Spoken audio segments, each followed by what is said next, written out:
सूबे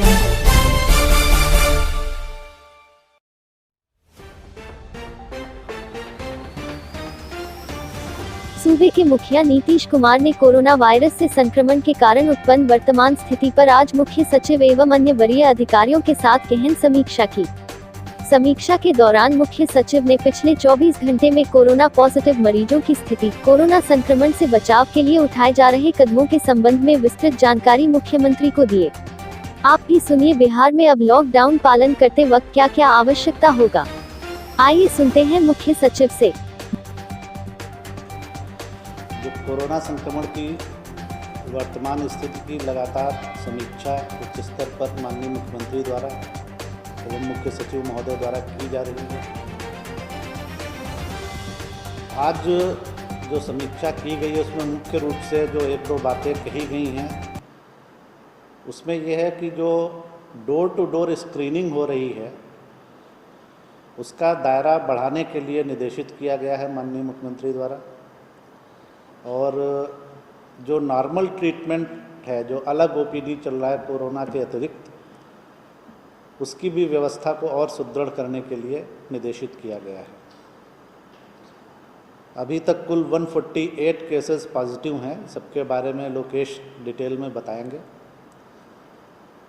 जो आपदा राहत केंद्र हमारे यहाँ जो लॉकडाउन के कारण लोग फंसे हुए हैं, मजदूर हैं, ठेला वेंडर्स हैं या अन्य ज़रूरतमंद व्यक्ति हैं, उनके लिए 199 राहत आपदा केंद्र चल रहे हैं आज, और उनमें 63,169 इतने लोगों ने उसका फ़ायदा उठाया है।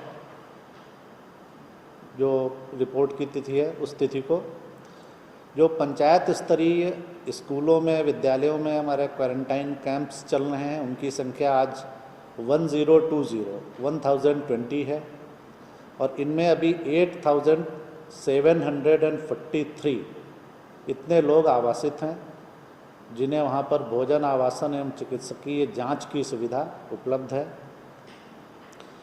जो बिहार के बाहर लोग फंसे हैं, और हमारे यहाँ जो मुख्य रूप से 3 जगह बिहार भवन में या आपदा प्रबंधन विभाग के नियंत्रण कक्ष में या मुख्यमंत्री सचिवालय को जो फ़ोन आ रहे हैं या कॉल्स आ रहे हैं, मैसेज आ रहे हैं, उनकी संख्या आज की तिथि में बढ़कर 91,640 हो गई है। और इन जो कॉल्स आए हैं इन ग्रुप्स में, इनमें टोटल जो व्यक्ति इन्वॉल्व हैं वो हैं 12,45,000, 12,45,000 लोगों के रिप्रेजेंटेटिव्स द्वारा कुल 91,640 कॉल या मैसेज किए गए हैं। आपदा प्रबंधन विभाग का जो कंट्रोल रूम है वहाँ से लगातार इन सबसे फीडबैक लिया जा रहा है, और जहाँ भी ये लोग फंसे हुए हैं वहाँ की राज्य सरकारों से, वहाँ के जिला प्रशासन से समन्वय स्थापित कर इन्हें मदद करने की पूरी कोशिश की जा रही है।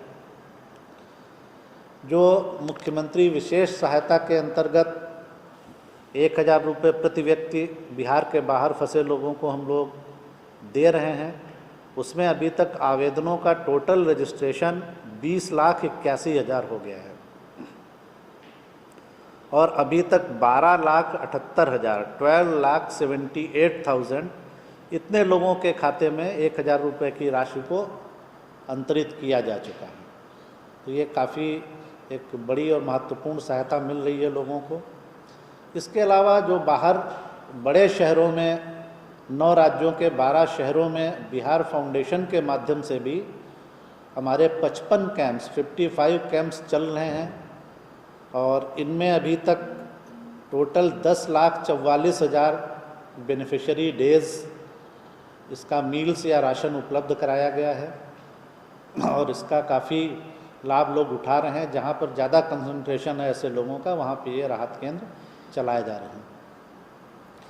इसके अलावा जो माननीय मुख्यमंत्री ने शुरुआत में ही घोषणा की थी कि सभी छात्रों के अकाउंट में हम लोग मार्च तक का पूरा राशि छात्रवृत्ति और अन्य जो लाभ दिए जाते हैं दे देंगे, वो कार्य पूरा हो चुका है, और उनमें लगभग 1,08,00,000 छात्र छात्राओं के खाते में करीब 3,102 करोड़ रुपए की राशि ऑलरेडी ट्रांसफ़र की जा चुकी है। मैं ये फिगर फिर से दोहरा देता हूँ, 1,08,00,000 छात्र छात्राओं के खाते में विभिन्न शिक्षा विभाग की योजनाओं के अंतर्गत 3,102 करोड़ की राशि ट्रांसफ़र की गई है।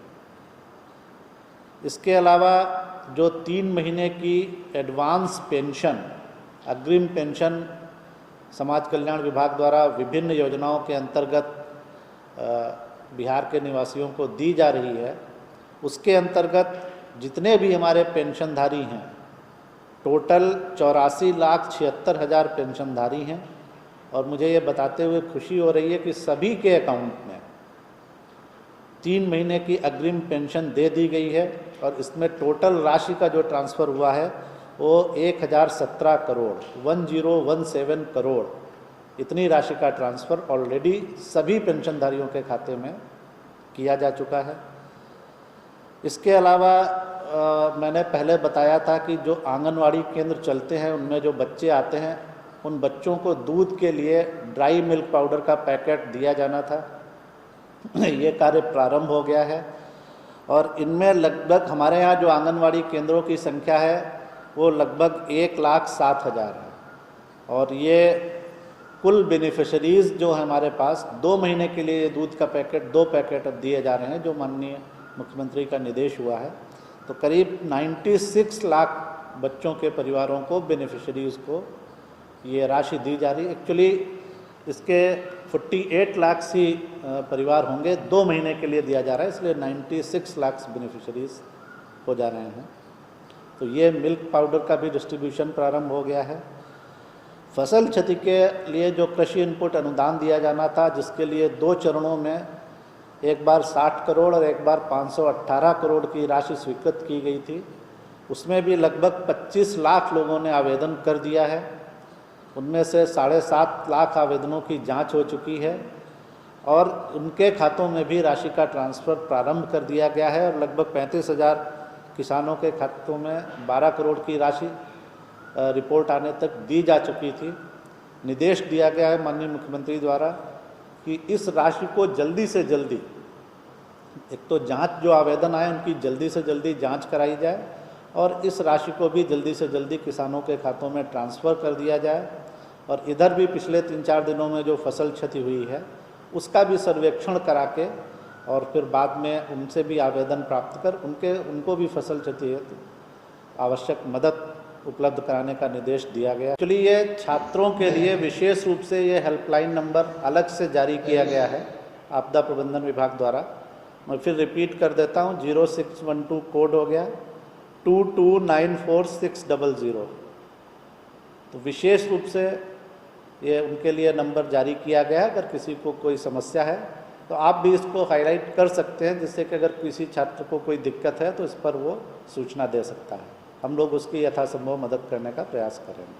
समीक्षा के क्रम में मुख्यमंत्री ने कहा कि कोरोना संक्रमितों का पता लगाने के लिए पल्स पोलियो अभियान की तर्ज पर डोर टू डोर स्क्रीनिंग का दायरा बढ़ाएं। उन्होंने कहा कि जिलों की प्राथमिकता का निर्धारण करते हुए सभी जिलों में डोर टू डोर स्क्रीनिंग शुरू किया जाए ताकि प्रारंभिक अवस्था में ही उनके लक्षणों के आधार पर उन्हें चिन्हित कर समुचित चिकित्सा उपलब्ध कराई जा सके। आखिर प्रेरी भी अपने सभी दर्शकों से आग्रह करता है कि वे लॉकडाउन का फॉलो करें, अपने घरों में रहें ताकि इस कोरोना के महामारी से हम सभी विजयी हो जाए।